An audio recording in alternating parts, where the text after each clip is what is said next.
참되고 오지 않은 자 주께서 기억하시니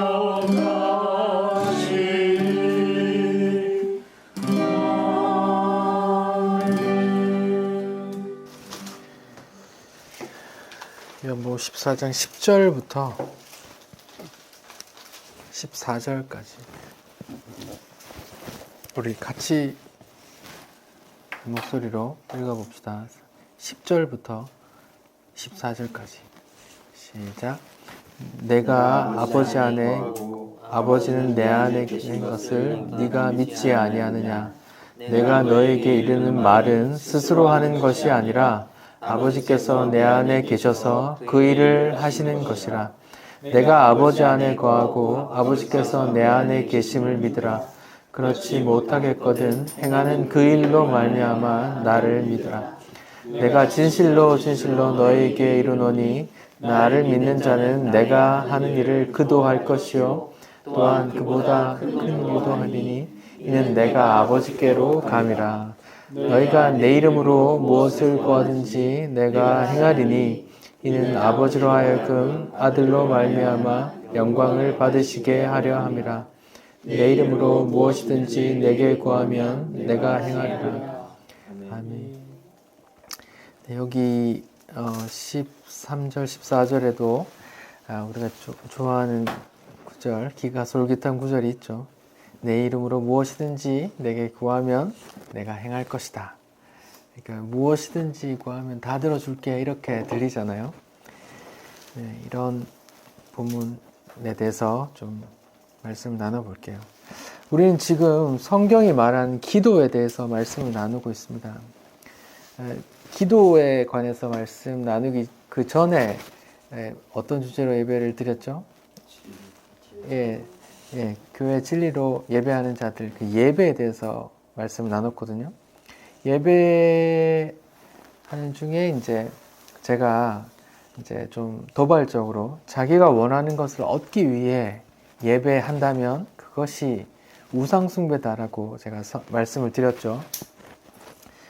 자기가 원하는 것을 기도하는 것이 다 우상숭배라면 그럼 너 무엇이든지 구하라 그럼 얻으리라 하는 말씀 너 어떻게 설명할래?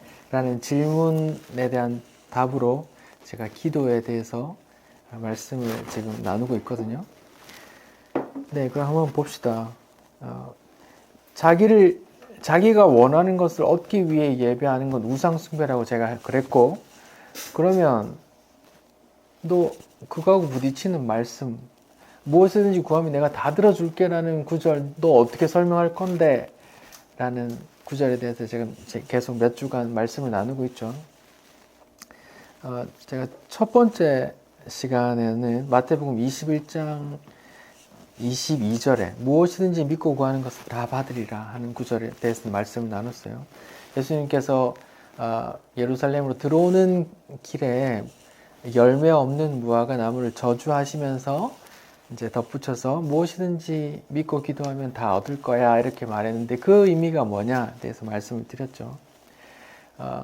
열매 없는 포도나무가 저주를 받아 말라 죽는 것은 성경에 쭉 살펴보니까 성경에 이스라엘을 포도나무 혹은 무화과 나무로 비유하는데 하나님은 그 이스라엘에 이제 좋은 토양을 좋은 비료를 주고 좋은 열매 따기를 기대했는데 그 열매가 없다는 거죠. 그래서 구약의 말씀을 보면서 열매 없는 무화과 나무, 열매 없는 포도나무는 심판받는다.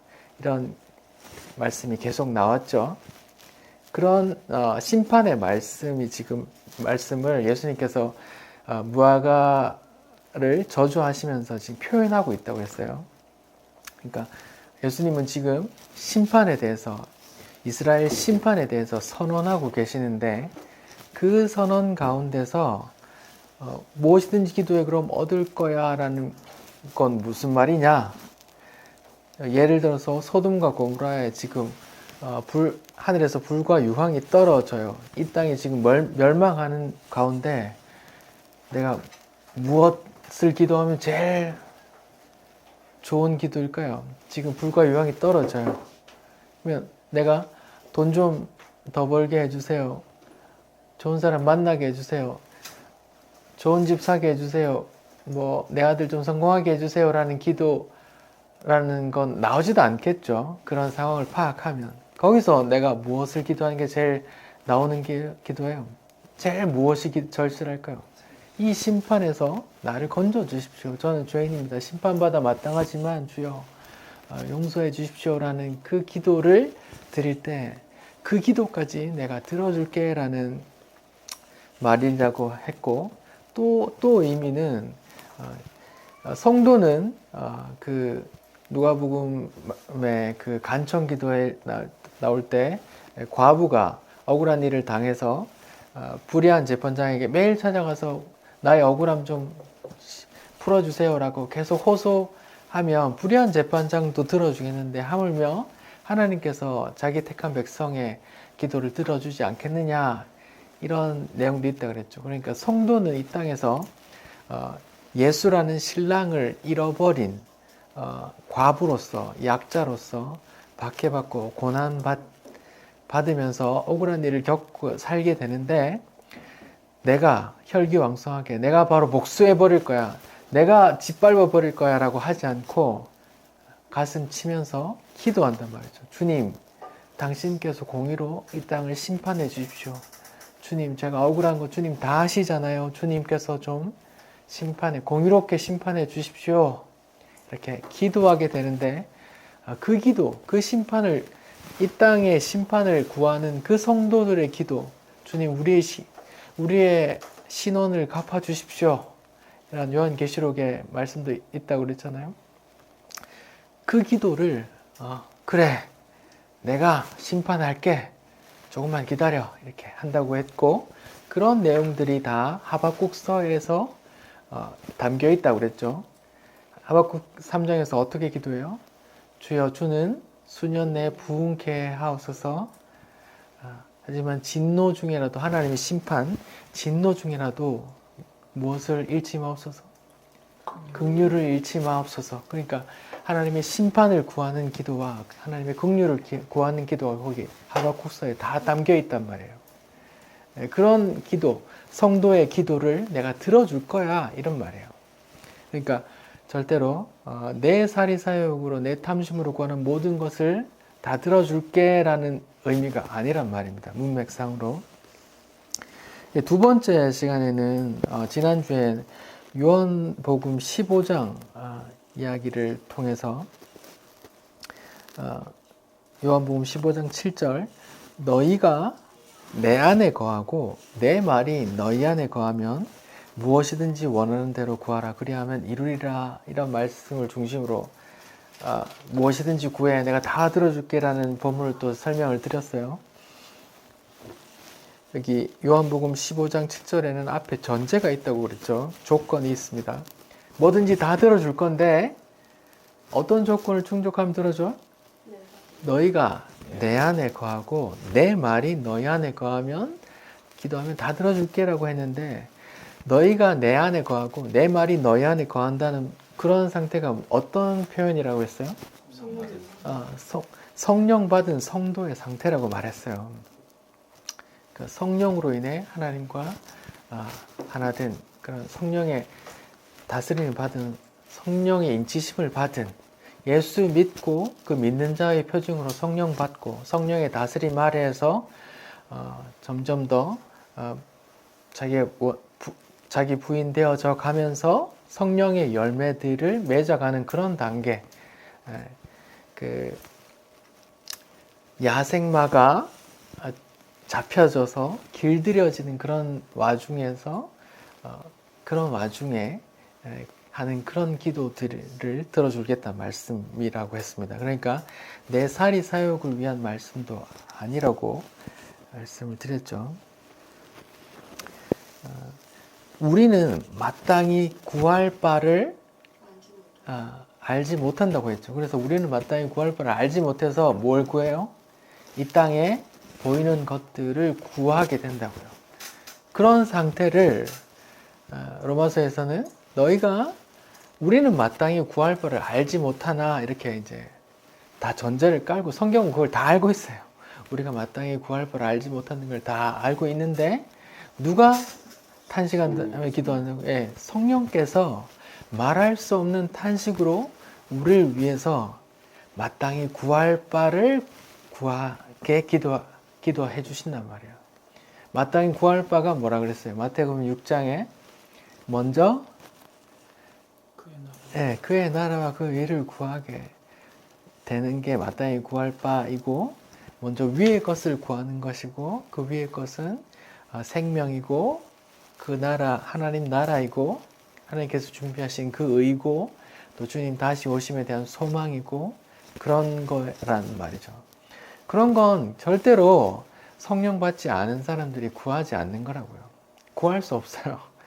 이 땅인 것 구할게요. 천진데 뭘 그 위에 끝까지 구해요.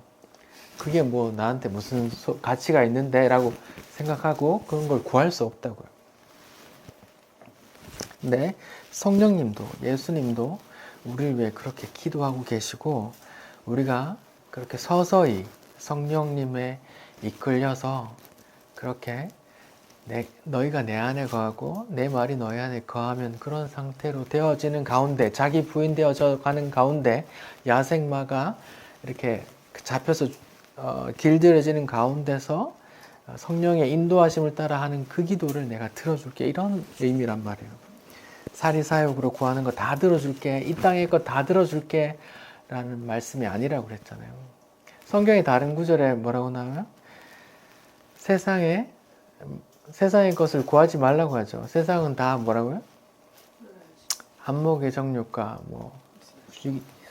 육신의 정욕과 안목의 정욕과 이생의 자랑들이니 이것은 아버지께로 온 것 아니다. 아버지께로 온 게 아니고 세상으로부터 온 거라 했잖아요. 그러니까 이런 걸 구하지 말라고 하는데 이런 거 다 들어준다고 말하는 게 모순된단 말이에요. 성경은 여기서 이 말하고 저기서 저 말하는 그런 책이 아니에요. 굉장히 일관적인 그런 섬세한 책이기 때문에 그런 말씀을 드렸습니다. 자, 오늘은 요한복음 14장 14절을 중심으로 말씀을 나눠보겠는데요. 14장 14절에도 우리가 좋아하는 구절들이 있죠. 무엇이든지 구하면 주님께서 행하시겠다, 이루시겠다 이렇게 말을 해요. 그러니까 계속 반복해서 무엇이든지 구하라 내가 다 이루어줄게 라는 말씀을 지금 나누고 있어요. 그 말씀도 일단 전제는 우리의 사리사욕으로 우리 정욕으로 우리 탐심으로 구하는 모든 것을 주님께서 다 들어준다는 의미가 아니라고 말했습니다. 일단 성경 기본적인 흐름에 따라 그것은 절대 아니에요. 그럼 그 의미가 뭔지 주의 이름으로 무엇을 구한다는 게 무슨 말인지 뭘 의미하는지 한번 생각하시면서 들어보십시오. 무엇이든지 구하면 주께서 이루시겠다는 요한복음 14장 14절 말씀 앞에도 전제가 붙어 있죠. 전제가 뭐죠? 누구 이름으로 구하면? 누구 이름으로? 요한복음 14장 14절. 예. 여기서 내는 누구예요? 예수님이죠. 예수님 이름으로 무엇이든 구하면 이제 다 이루어주겠다라고 말하는데 이런 구절을 바탕으로 한국 교회는 기도를 어떻게 해요? 마칠 때 예수님의 이름으로 기도드립니다라는 관용구가 붙어가잖아요. 이런 구절을 근거로 하거든요. 근데 여러분 영화에서 좀 서구 영화에서 좀 보시면 기도할 때 예수님 이름으로 기도합니다라는 구절을 거의 안 해요. 그냥 아멘, 예, 아멘, 예, 아멘, 아멘 이렇게만 끝내요. 그들은 적어도 그런 관용구로 해석하지 않아요. 그냥 내 사리사욕으로 다 기도하고 끝에 예수님 이름으로 기도합니다라만 붙이면 이렇게 예수님께서 내 이름으로 구하라는 것이다 라고 이해를 안 한단 말이에요. 그들이 이해하는 바가 다르기 때문에 우리는 이런 걸 그냥 문자 그대로 기도 내용은 우리 원하는 대로 막 다 구하고 끝에 예수님 이름으로 붙이면 그냥 다 예수님 이름으로 구했다 이렇게 이제 들어주실 거다 이렇게 기대하고 하는데 이제 좀 더 문자적으로 이렇게 받아들여서 그런 거죠. 일단 우리가 이해하는 바와 서구에서 이것을 이해하는 바가 조금 다르단 말이에요.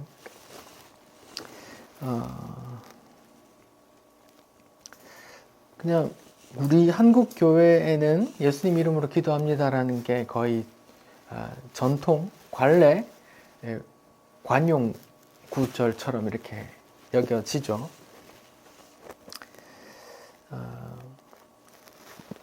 다시 말씀드리지만 나의 욕망과 탐심으로 원하는 것을 얻어내려고 기도하면서 마지막에 예수님 이름으로만 기도합니다 라고 붙인다고 해도 그것은 뭐다? 우상 숭배다.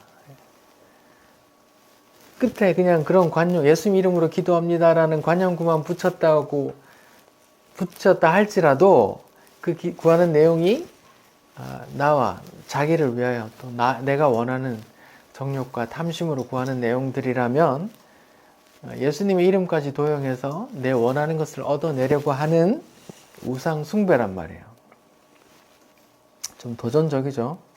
더 도전적으로 말하면 그런 교회에서 그런 기도를 한 건 절에 가서 연등에 자기 이름 써붙이고 자기 소원 써붙이면서 기도하는 것과 같은 말이에요. 어떻게 갔냐라고 따질 수 있죠. 절에 가서 불자가 절에 가서 기도하는 건 부처님한테 기도하는 거고 성도가 교회에서 기도하는 건 하나님께 기도하는데 그게 어떻게 갔냐 이렇게 따질 수 있잖아요. 그런 분께 이 구절을 한번 찾아보세요. 출애굽기 32장입니다. 출애굽기 32장.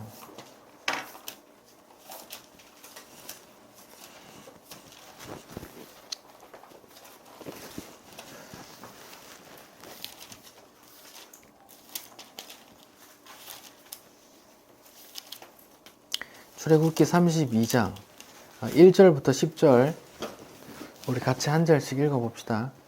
다 같이 시작. 백성이 모세가 산에서 내려오미 더림을 보고 모여 이르러 말하되 일어나라 우리를 위하여 우리를 인도할 신을 만들라. 이 모세 곧 우리를 애굽 땅에서 인도하여 낸 사람은 어찌 되었는지 알지 못함이라. 아론이 그들에게 이르되 너희 아내와 자녀에서 금고리를 빼어 내게 가져오라. 모든 백성이 그 귀에서 금고리를 빼어 아론에게 가져오니 아론이 그들의 손에서 금고리를 받아 부어서 조각칼로 새겨 송아지 형상을 만드니 그들이 말하되 이스라엘아 이는 너희를 애굽 땅에서 인도하여 낸 너희의 신이로다 하는지라. 아론이 보고 그 앞에 제단을 쌓고 이에 아론이 공포하여 이르되 내일은 여호와의 절이리라 하니 이튿날에 그들이 일찍 일어나 번제를 드리며 화목제를 드리고 백성이 앉아서 먹고 마시며 일어나서 뛰놀더라. 여호와께서 모세에게 이르시되 너는 내려가라. 네가 애굽 땅에서 인도하여 낸 네 백성이 부패하였도다.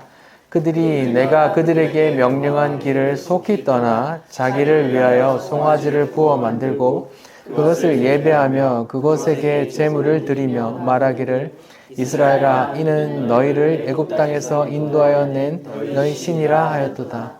여호와께서 또 모세에게 이르시되 내가 이 백성을 보니 목이 뻣뻣한 백성이로다. 그런즉 내가 하는 대로 두라. 내가 그들에게 진노하여 그들을 진멸하고 너를 큰 나라가 되게 하리라. 네, 여기까지요. 네, 모세가 시내산에 올라가서 10계명을 받아오는 그 40일 동안에 기다리지 못하고 사람들이 모세가 죽었는지 모르겠다. 우리를 위해서 1절에 보면 우리를 위하여 우리를 인도해낼 신을 만들라. 이렇게 자기를 위하여라는 문구가 들어가죠. 우상숭배라는 와 연결되는 문구라 했습니다. 자기를 위하여, 우리를 위하여. 그래 그랬더니 이제 아론이 금고리 그럼 금 다 갖고 와라 해서 이제 금을 만들었는데 4절에 보니까 이렇게 말해요. 금 송아지를 이제 만들어 놓고서는 이렇게 선포하는데 이스라엘아 이 송아지는 너희를 애굽 땅에서 인도하여 낸 너희의 신이로다 이렇게 말해요. 지금 뭐 우리가 언뜻 보기에는 우리가 그냥 관례적으로 보기에는 아 우상을 만들어 놓고 우상 숭배하네라고 생각하지만 그들은 이 송아지를 뭘로 여기는 거예요? 누가 애굽에서 우리를 끌어냈어요? 하나님이 끌어내셨잖아요. 근데 그걸 이 보이는 송아지 형체에 대입하는 거예요. 하나님이라고 여기는 거예요. 하나님이라고 여기는 거라고요. 5절에 보면 공포하여 내일은 여호와의 절이라고 하잖아요. 그러니까 여호와의 절일에 제사하고 한단 말이에요. 그리고 이 송아지 앞에서 뛰놀고 이 송아지 앞에서 제사하고 그러면 이 송아지를 무엇으로 여긴단 말이에요? 보이는 하나님으로 여긴단 말이에요. 하나님께 예배하는 거란 말입니다. 송아지를 앞에 두고 자기를 위하여 만든 송아지 말입니다. 이걸 우리가 다 아는 입장에서 보면 뭐라고 말해요? 우상숭배라고 우리는 말하지만 그들의 입장에서는 뭐예요? 하나님께 예배하는 거라니까요. 송아지를 만들어 놓고 하나님이야 우리가 예배 드리자 제사 지내자 이렇게 하는 거란 말입니다. 근데 하나님은 하나님께 예배하는 거라고 그들의 마음을 받지 않으시고 우상숭배로 여기고 10절에 보면 그들을 진멸하겠다 이렇게 말해요. 심판이 떨어지는 거란 말입니다. 그러니까 자기를 위하여 우상을 만든 우상 그 송아지 금송아지는 하나님이라고 여기고 하나님으로 제사 드리고 하지만 그건 하나님이 아니라 우상이었단 말입니다. 그러니까 교회 안에서도 자기를 위하여 기도하면 기도 끝에 예수님의 이름으로 기도합니다라고 붙인다 할지라도 그걸 하나님께 기도하는 게 아니라 우상 숭배라고 말할 수 있단 말입니다. 하나님과 아무 상관없는 기도가 될 수 있단 말이에요. 마태복음 7장에처럼 나더러 주여 주여 하는 자마다 천국 갈 것이 아니라고 하듯이 내가 주의 이름으로 선지자 노릇도 하고 귀신도 쫓아내고 뭐 했지 않습니까? 라고 하는데 나와 불법을 행하는 자들아 내게서 떠나가라 이렇게 말하잖아요. 그 불법을 행하는 자들아 이렇게 쫓겨나는 자들이 주의 이름으로 했다니까요. 주의 이름으로 했단 말입니다. 주의 이름으로 그러니까 주의 이름으로 했다니까요. 오늘 본문에 요한복음 14장 14절에 주의 이름을 구해 그럼 다 이루어질 거야 라고 할 때 그 주의 이름으로 쫓겨나는 사람들 제가 주의 이름으로 선지자 노릇도 하고 주의 이름으로 무엇도 하고 했단 말입니다. 근데 예수님은 하나님은 나와 상관없는 자들이야 저리 가 이렇게 한단 말이에요. 그러니까 주의 이름으로 한다고 다 하나님께서 받아들여지고 주님과 관계 있는 게 아니란 말입니다. 우상 숭배가 될 수 있단 말입니다.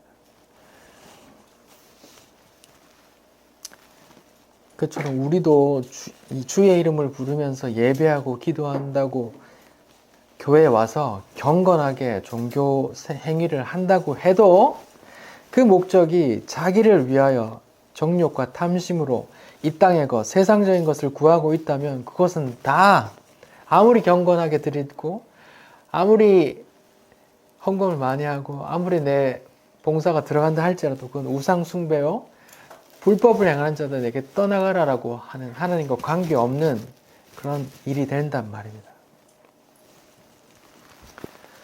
그럼 주의 이름으로 기도한다는 게 뭔지 한번 생각해 볼게요. 4장 10절에 요한복음 14장 10절을 볼게요.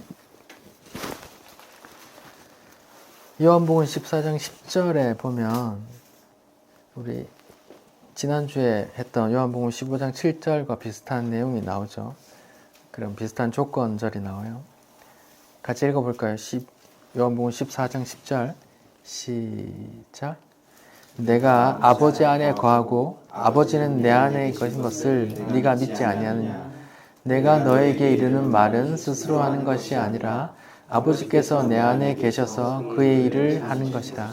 우리가 지난주에 너희가 내 안에 거하고 내 말이 너 안에 거하면 내가 뭐든지 구해 다 이루어줄게 라고 했잖아요. 그런 상태를 성도가 성령이 임한 성도의 상태라고 했잖아요. 지금 요한복음 14장 10절에도 내가 아버지 안에 거하고 아버지가 내 안에 거한다는 것 자체가 예수님은 어떤 상태예요? 예수님은 어떤 상태예요? 예, 성령 충만한 상태, 성령이 임한 상태란 말입니다. 성령으로 하나님과 하나 되어 있는 그런 상태를 표현하는 구절이란 말이에요. 내가 아버지 안에, 아버지가 내 안에 이렇게 표현하는 걸. 그래서 예수님의 삶을 보면 예수님의 말은 지금 스스로 하는 것이래요? 아니면 아버지께서 내 안에서 하시는 거래요? 예, 스스로 하는 게 아니란 말이에요. 예수님은 공생의 기간 동안 일평생 말을 자기 생각대로, 자기 스스로, 자기 하고 싶은 말을 한 게 아니라 그 안에 아버지께서 계신 그 아버지의 말을 했단 말입니다.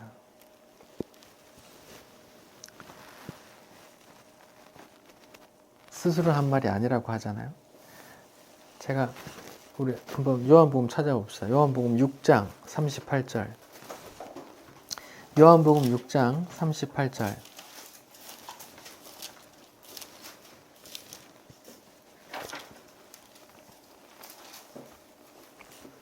함께 읽어봅시다. 시작. 내가 하늘에서 내려온 것은 내 뜻을 행하려 함이 아니요 나를 보내신 이의 뜻을 행하려 함이니. 지금 예수님께서 이 땅에 내려와서 사는 목적이 예수님 자기 뜻을 행하려 한단 말이에요? 아니면 하나님, 나를 보내신 이 하나님의 뜻을 행하려 한단 말이에요? 네. 지금 예수님의 삶 자체가, 예수님이 이 땅에 오신 삶 자체가 자기 뜻을 이루려고 사는 게 아니에요. 나를 보내신 내 아버지, 하나님의 뜻을 이루기 위해 산다고 지금 말하고 있는 거예요. 또 읽어봅시다. 요한복음 8장 28절. 요한복음 8장 28절. 읽어봅시다. 시작. 이에 예수께서 이르시되 너희가 인자를 든 후에 내가 그인 줄 알고 또 내가 스스로 아무것도 하지 아니하고 오직 아버지께서 가르치신 대로 이런 것을 말하는 줄도 알리라. 보시면 여기도 마찬가지로 내가 스스로 아무것도 하지 아니하고 아버지께서 가르친 대로, 아버지께서 시키신 대로 하는 거야, 이렇게 말하잖아요. 예수님의 삶 자체가 자기 뜻은 없어요. 자기 마음대로라는 건 없어요. 근데 이 땅에 온 것도 아버지 뜻이고, 이 땅에서 사는 것도 아버지 뜻대로 살고, 말하는 것도 아버지 뜻대로, 아버지가 시킨 대로 아버지께서 전하라고 하는 말 전하는 거예요. 그러니까 예수님의 삶 자체가 자기 뜻이 없어요. 자기 뜻이 없어요. 그 아버지의 뜻을 이루면서 하는 거예요. 그러니까 이런 구절에서 알 수 있듯이 예수님이라는 사람의 정체성은 자기는 없고 오직 하나님 아버지의 뜻대로 말하고 행동하고 그랬단 말입니다. 이런 예수님의 마음을 빌립보서 2장에는 이렇게 표현해요. 여러분 다 아시니까 제가 읽어볼게요. 빌립보서 2장 5절부터입니다. 너희 안에 이 마음을 품으라. 곧 그리스도 예수의 마음이니. 예수님의 마음을 지금 소개하는 거예요. 그는 근본 하나님의 본체시나 하나님과 동등됨을 취할 것으로 여기지 아니하시고 오히려 자기를 비워 종의 형체, 피조물의 형체를 가지사 사람들과 같이 되셨고 사람의 모양으로 나타나사 자기를 낮추시고 죽기까지 복종하셨으니 곧 십자가에 죽으십니다. 그러니까 한마디로 예수님의 마음, 예수님의 정체성은 뭐예요? 죽기까지 순종하신 하나님의 뜻에, 하나님 아버지의 뜻에 죽기까지 순종하신 분이야, 이런 말이에요. 예수님이란 정체성, 예수님의 마음이 그렇단 말이에요.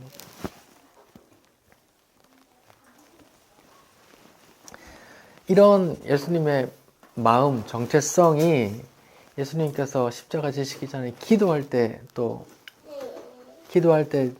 나오거든요. 우리 함께 한번 찾아봅시다. 누가복음 22장 39절.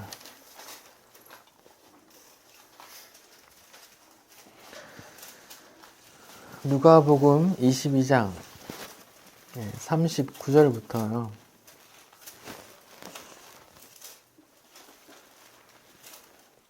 네, 39절부터 43절까지 읽어봅시다. 시작.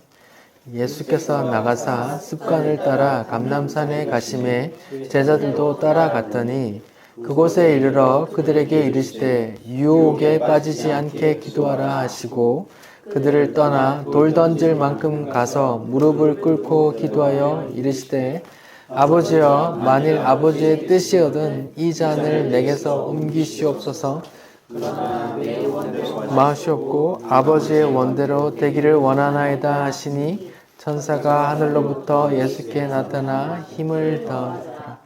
지금 겟세마네 동산에 예수님 십자가 지시기 전에 겟세마네 동산에서 기도하시는데 이제 기도하러 가시기 전에 이제 제자들에게 당부해요. 어떻게 당부해요? 어떻게 기도하라고요? 유혹에 빠지지 않게 기도해 이렇게 말해요. 예수님께서 제자들에게 또 우리에게 기도할 것을 부탁해요. 어떤 기도를 하라고요? 유혹에 빠지지 않게 기도해. 여러분 기도하세요. 유혹에 빠지지 않도록 기도하라고 예수님께서 말씀하셨어요.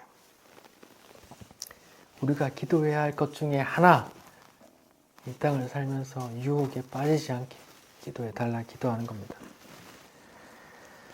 그리고 예수님께서 기도하는데 아버지 뜻이거든 이 잔을 내게서 옮겨 주옵소서. 그러나 내 원대로 내 뜻대로 마옵시고 아버지 원대로 아버지 뜻대로 되기를 원합니다. 이렇게 기도하잖아요. 이 기도 한 절에서 예수님의 정체성이 다 포함되어 있다니까요. 아까 빌립보서 2장에서 말한 죽기까지 순종하신 그 예수님의 정체성, 예수님의 마음, 예수님의 정체성은 뭐예요? 하나님 아버지께 죽기까지 순종한 그 뜻에 죽기까지 순종하신 분, 이런 분이에요.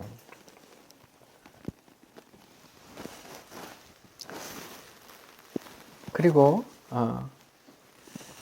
나는 예수님의 마음과 예수님의 정체성이 그런 분이세요. 그런데 예수님을 따르는 제자들에게 이런 당부를 하셨어요. 찾아봅시다. 마태복음 16장 24절.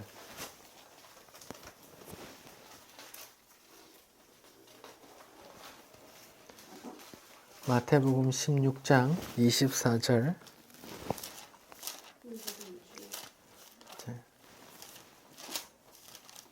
읽어봅시다. 16장 24절 시작. 이에 예수께서 제자들에게 이르시되 누구든지 나를 따라오려거든 자기를 부인하고 자기 십자가를 지고 나를 따를 것입니다. 보세요. 예수님 자신은 어떤 분이라고 말씀드렸죠? 죽기까지 순종하신 분, 자기 뜻은 하나도 없고 아버지 뜻대로 살아가신 분, 이런 분이라고 이제 말씀을 드렸고, 그런 예수님께서 자기를 따르는 제자들과 성도들에게 당부하시길, 어떻게 당부하세요? 누구든지 나를 따라오려거든 자기를 부인하고 자기 십자가를 지고 나를 따라. 그러니까 너희도 날 따라오려고 해? 나는 이런 사람이란다. 나는 매일같이 나를 죽여간단다. 그리고 하나님 뜻에 순종하려고 기도해. 그렇게 죽여가. 그럼 너가 나를 따라오려거든 나와 같이 그렇게 기도해야 될 거야. 자기를 부인하는 기도, 또 자기를 매일같이 십자가에 못 박는 그런 기도를 드리면서 와야 될 거야 라고 부탁하시는 거예요. 그러니까 예수님의 정체성, 예수님의 마음도 아버지 뜻대로고 그 예수를 따르는 성도들, 제자들에게도 그 예수님을 따를 것을 부탁하는데 뭐라고요? 자기를 부인하고 자기 십자가를 지고 따라와 이렇게 말하는 거라고요. 그 말은 똑같은 말이거든요. 너는 없어. 하나님만 있어. 이렇게 말한단 말이에요.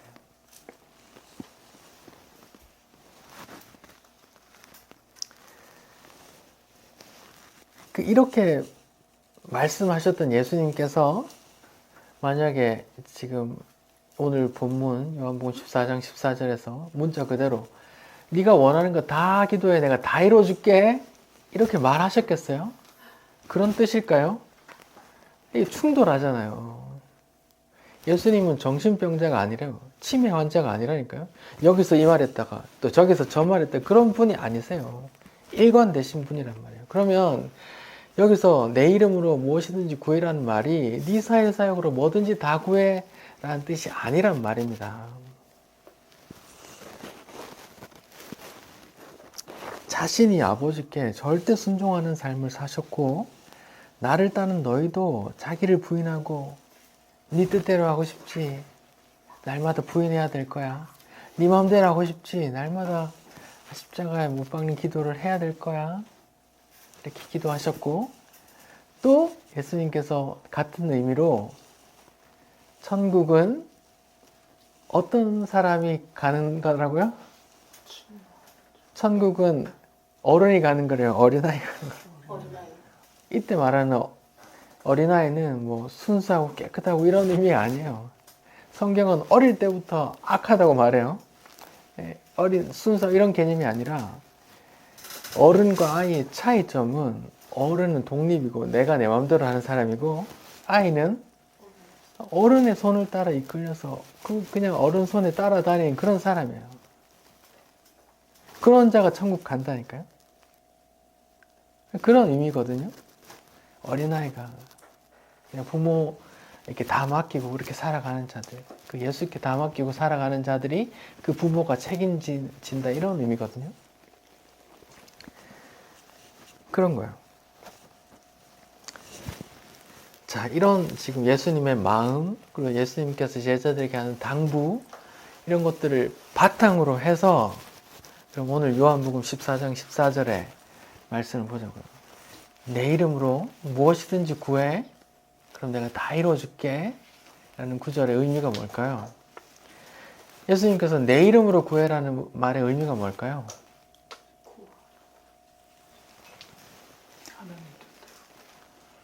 네. 맞아요.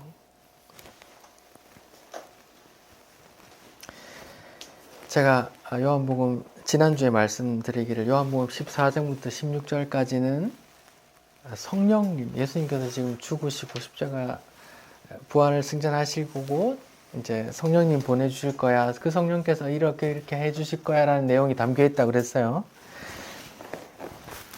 내 이름으로 구하라는 게 뭔지 한번 봅시다. 요한복음 14장 16절 요한복음 14장 16절 17절 우리 읽어봅시다. 시작. 내가 아버지께 구하겠으니 그가 또 다른 보혜사를 너에게 주사 영원토록 너와 함께 하리니 그는 진리의 영이라. 세상은 능히 그를 받지 못하나니 이는 그를 보지도 못하고 알지도 못함이라. 그러나 너희는 그를 아나니 그는 너희와 함께 거하시며 또 너희 속에 계시겠습니다. 보세요. 예수님께서 지금 다른 보혜사를 구하는데, 아버지께 구하는데, 그는 17절에 그는 어떤 영이래요? 진리의 영이래요. 성령님을 진리의 영이라고 예수님께서 표현해요. 우리가 지금 진리로 예배하는 자들에서 진리의 실체가 누구라 했어요? 예수님을 했잖아요. 진리의 영은 다른 말로 예수의 영이라고 말할 수 있는 거거든요. 또 그래서 성경은 다른 구절에 주의 영이라고 또 성령을 그렇게 표현한단 말이에요. 주의 영, 진리의 영, 주의 영, 예수님의 영이란 말이에요. 뭐 그게 다 삼위일체 하나님과 성령님과 예수님 다 하나라는 그런 개념이 이렇게 표현되어 있어요. 성령님을 진리의 영, 주의 영이라고 표현한단 말이에요. 자, 14장 26절을 같이 한번 읽어봅시다. 14장 26절 시작. 보혜사 곧 아버지께서 내 이름으로 보내실 성령 그가 너에게 모든 것을 가르치고 내가 너에게 말한 모든 것을 생각나게 하리라. 여기도 보혜사 성령님을 아버지께서 내 이름으로 보내는 성령 이렇게 말해요. 성령님을 내 이름으로 보내는 성령 이렇게 말해요. 여기에 내 이름으로가 나오죠. 내 이름으로 보내실 성령이라고 나오죠. 그렇다면 이런 구절들이 있어요. 보혜사 성령에 관한 구절인데 성령님을 진리의 영, 주의 영이라고도 하고 성령님을 예수님께서 내 이름으로 보내는 성령 이렇게 표현한단 말이에요. 그러면 구약의 새 언약의 그 실체 예수님께서 십자가 죽으시고 부활 승천하신 다음에 교회에 성령이 부어지는데 그 성령이 임한 자들이 기도하게 되는데 그 기도는 아마 내 이름으로 구하게 될 거야. 왜? 그들에게 어떤 영이 부어졌기 때문에 진리의 영, 주의 영, 주의 이름으로 오신 성령께서 임했기 때문에 그러니까 그 성령 받은 성도들이 내 이름으로 구하는 건 누가 기도하는 거예요? 성령께서 기도하신다는 거예요. 성령께서 기도하시고 성령께서 다스리시고 성령께서 인도하는 바를 성령께서 탄식하면서 마땅히 구해야 될 바를 그 성령 받은 자들이 그 성령에 이끌려 내 이름으로 주의 이름으로 구하게 되면 그것이 또 하나님 뜻이기에 그것이 하나님 뜻이기에 반드시 이루어질 거야 이렇게 말하는 거라니까요. 이해가 되세요? 내 이름으로 뭐든지 구해 내가 다 들어줄게 라는 말은 여기서 내 이름으로라는 말은 결국은 성령과 관계된단 말이에요. 성령 받은 자들이 내 이름으로 기도할 수 있어요. 성경에 성령 받지 않은 자들이 주의 이름으로 기도하고 막 귀신을 쫓아내다가 호되게 당한 일이 있어요. 사도행전 19장을 한번 찾아봅시다.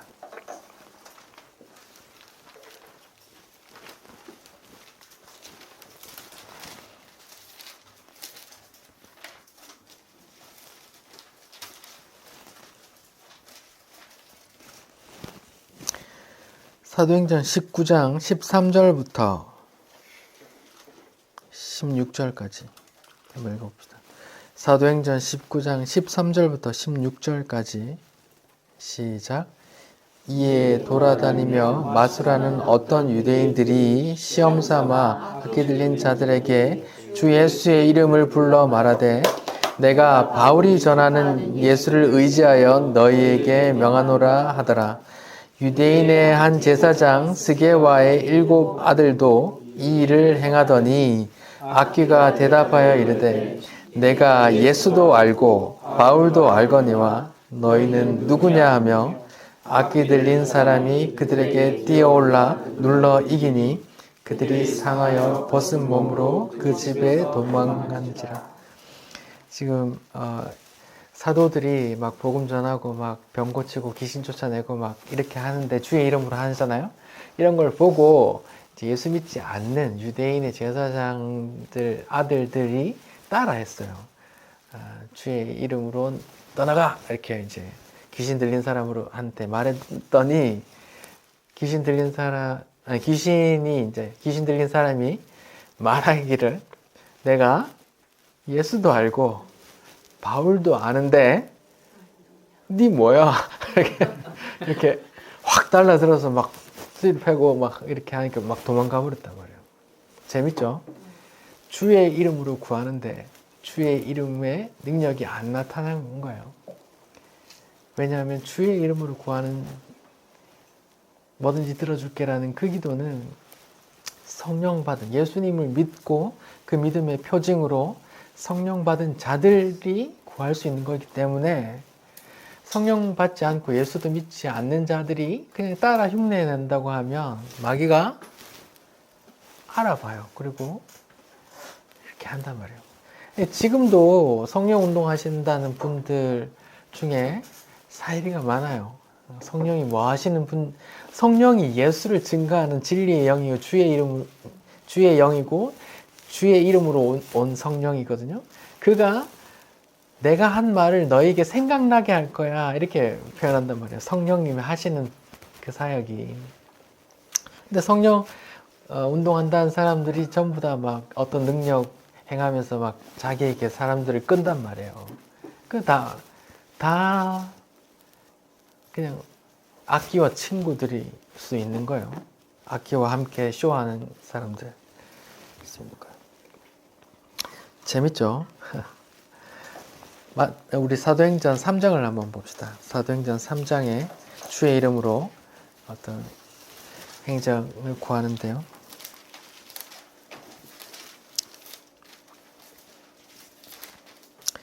사도행전 3장 우리 1절부터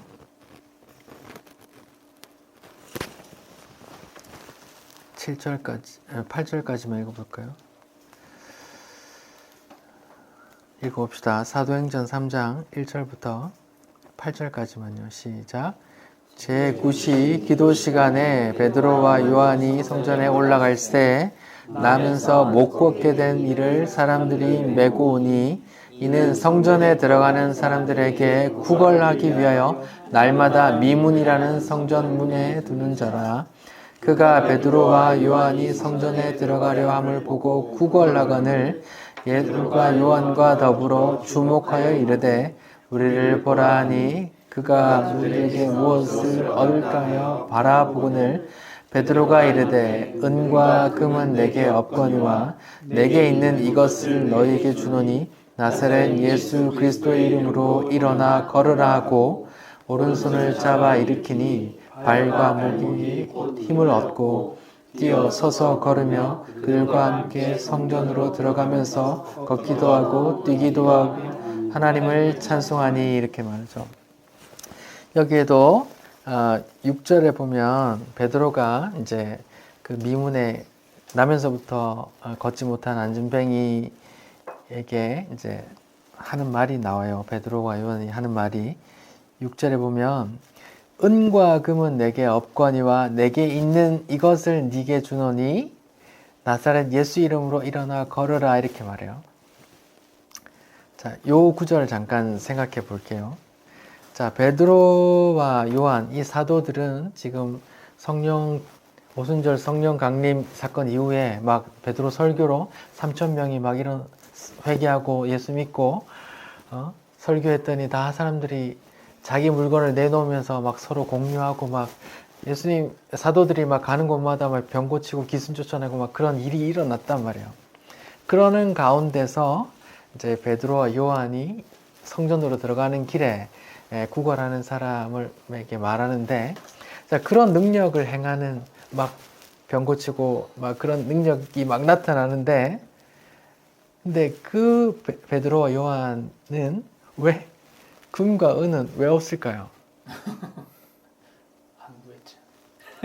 내 이름으로 구하면 뭐든지 주신다면서요. 안 구했어. 예, 안 구했단 말이에요.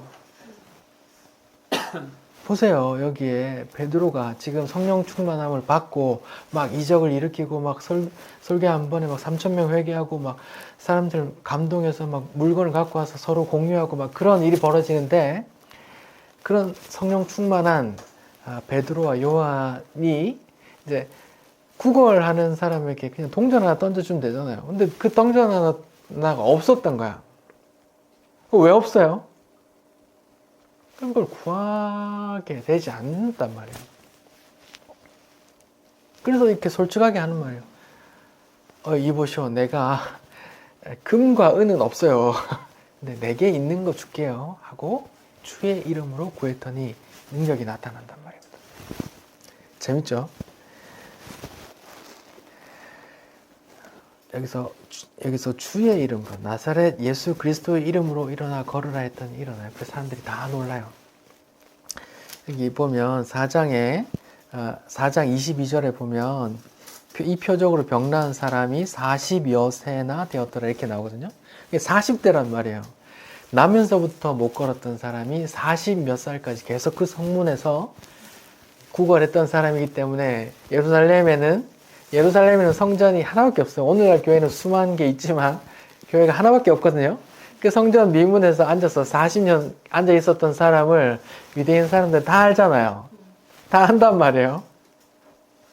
근데 그 사람이 갑자기 일어나서 걷는 거예요. 이슈가 됐죠. 그래서 잡혀갔어요. 뭐야 이거 하면서 이제 공회를 열어서 대제사장과 서기관들이 불러서 신문했단 말이에요. 베드로를. 했더니 하는 말이 나오는데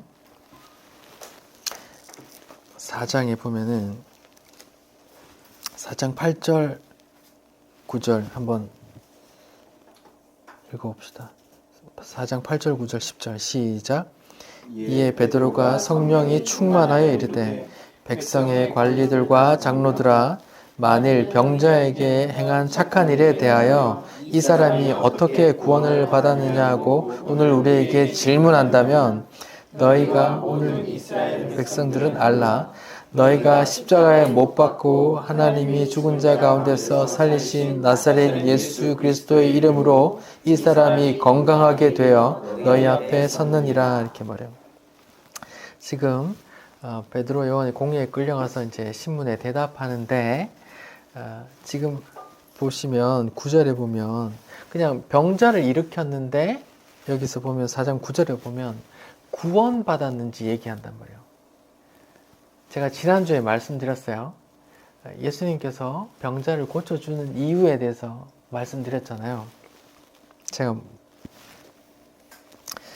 중풍병자 친구들이 메고 와서 막 고치기 전에 예수님께서 이런 말을 하시거든요.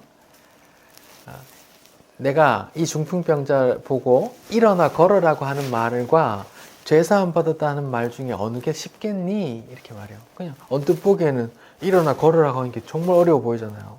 근데 예수님 하시는 말씀이 내가 지금 이 얘를 고쳐줄 건데 내가 이거 고쳐주는 이유는 나에게 죄사함의 권세가 있음을 보여주려고 하는 거야 이렇게 말했단 말이에요.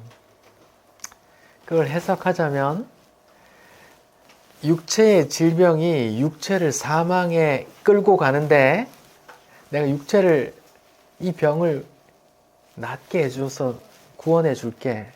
근데 내가 이거 하는 이유는 죄라는 것이 너의 영혼을 영원한 죽음, 사망, 지옥으로 끌고 가거든. 그래서 내가 그걸 사하는 권세가 있다는 걸 보여주기 위해서 이 지금 보이는 이 질병을 고쳐줌으로써 내가 너에게 보여주는 거야 이렇게 했단 말이에요. 그러니까 지금 오늘 베드로도 사도행전 4장에서 하는 말이 이 사람이 그냥 안진뱅이에서 일어났는데 이 사람이 어떻게 구원받았는지 얘기한다고요. 그러니까 같은 문맥이란 말이에요. 이 사람은 병에서 고침받았는데 죄에서 구원받은 걸 동일시한단 말이에요.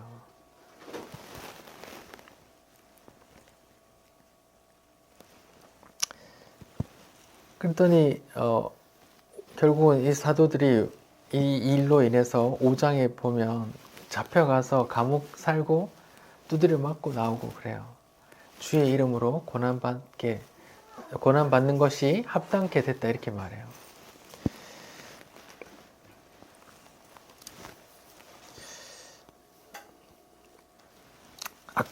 아까 말씀드린 사도행전 19장 다시 한번 볼까요? 사도행전 19장. 아까 성령 예수 믿지도 않는 사람이 흉내 내다가 귀신한테 겁먹고 도망갔던 그 본문인데 사도행전 19장에 보면 11절 12절 한번 읽어봅시다. 사도행전 19장 11절 12절 읽어봅시다. 시작. 하나님이 바울의 손으로 놀라운 능력을 행하게 하시니 심지어 사람들이 바울의 몸에서 손수건이나 앞치마를 가져다가 병든 사람에게 얹으면 그 병이 떠나고 악기도 나가더라 이렇게 말해요. 지금 바울 통해서 엄청난 능력이 나오고 있는데 바울의 손수건의 앞치마, 바울의 그 옷자락만 쓰셔도 막 사람들이 병이 났고 막 귀신이 쫓아나고 막 이런 일이 일어났어요. 이 대단한 능력이잖아요. 근데 바울은 고린도후서 12장 8절에 내가 육체에 가시가 있는데 이것을 없애달라고 3번이나 기도했는데 하나님 안 들어주셨어. 내 은혜가 내게 족하다라고 말씀해 주셨어. 이렇게 말하거든요. 보세요. 바울 입장에서 얼마나 억울하겠어요. 바울 손수건이나 옷자락만 스쳐도 막 사람들 다 막 낫고 막 난리가 나는데 바울 자신은 지금 기도했어요. 내 육체의 가시, 이것을 이제 신학자들은 안질, 이렇게 눈에 질병이 있었다. 혹은 간질, 마르다가 막 거품 물고 쓰러지는 그런 일이 있었다. 뭐 이렇게 추측은 해요. 뭔지는 확실하게 안 나오니까. 이 육체의 가시가 뭔지는 몰라도 내가 이거 없애달라고 3번이나 기도했는데 하나님 안 씻어주시더라. 안 낫게 해주시더라. 이렇게 말해요.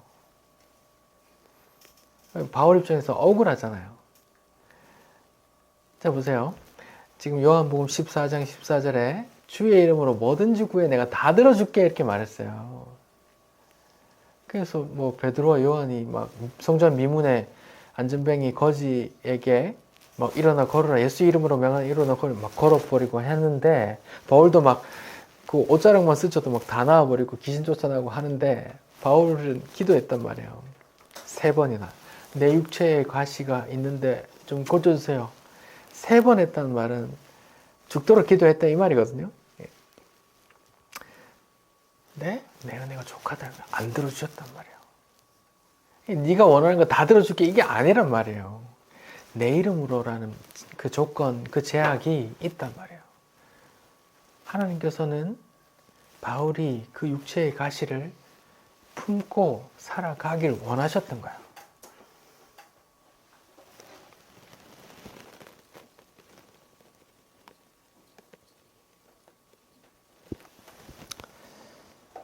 자, 여러분, 자, 보십시오. 주의 이름으로 뭐든지 기도하면 내가 이뤄줄게 라는 말씀은 그러니까 너의 사리 사욕으로 정욕으로 탐심으로 이 땅의 것들을 구하는 모든 기도를 내가 다 들어줄게 라는 구절이 그런 말의 의미가 아니란 말입니다. 주의 이름으로 기도하라는 건 막 내 정욕으로 내 탐심으로 이 땅의 것 막 다 구해놓고 끝에 관용구로 예수님 이름으로 기도하심데이 라고 해서 다 들어준다는 말도 아니란 말입니다. 그럼 뭐냐? 예수 이름으로 기도하면 다 들어줄게라는 게 뭐냐? 예수님의 마음이 어떻다겠어요? 그는 근본 하나님의 본체시나 죽기까지 순종하신 그분, 내 뜻은 하나도 없고 하나님 뜻만 쫓아 살았던 그분, 예수님의 마음, 예수님의 정체성, 주의 영, 주의 이름으로 오신 성령에 따라 기도하면 다 들어줄게 이런 말이에요.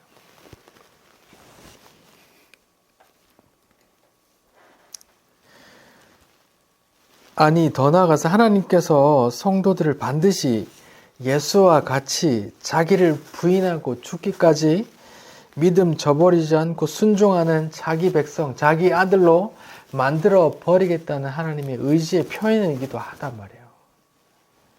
비록 지금 우리는 그렇지 않다 할지라도 내가 그렇게 꼭 만들어 갈 거야 라는 하나님의 의지의 표현이기도 하다고요. 그들은 내 이름으로 기도하게 될 거야. 내가 다 이뤄줄게. 이렇게. 절대로 자기 정욕과 탐심으로 기도하면 다 들어주겠다는 말씀이 아닌 겁니다. 성령의 다스림 아래에서 주의 이름으로 기도하는 성도들이 되시길 바랍니다. 기도하겠습니다. 주님,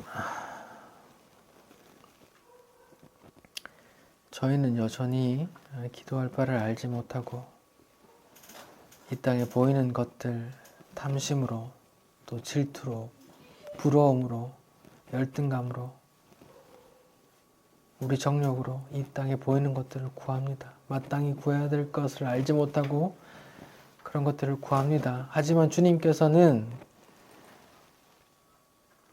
나를 믿고 성령 받은 자들은 내 이름으로 기도하게 될 거야. 그럼 내가 다 들어줄게.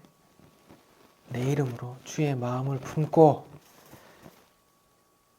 죽기까지 주의 뜻이 이루어지길 원합니다라고 기도했던 그 예수의 마음을 품고 예수의 영, 진리의 영, 성령으로 기도하는 그들의 기도를 내가 들어주겠다 말씀해 주시니 감사합니다. 주님, 저희는 부족합니다. 저희는 부족합니다. 하지만 주께서 그렇게 자기 백성으로 자기 아들로 만들어 가주신다고 말씀해 주시니 감사합니다. 주여, 우리를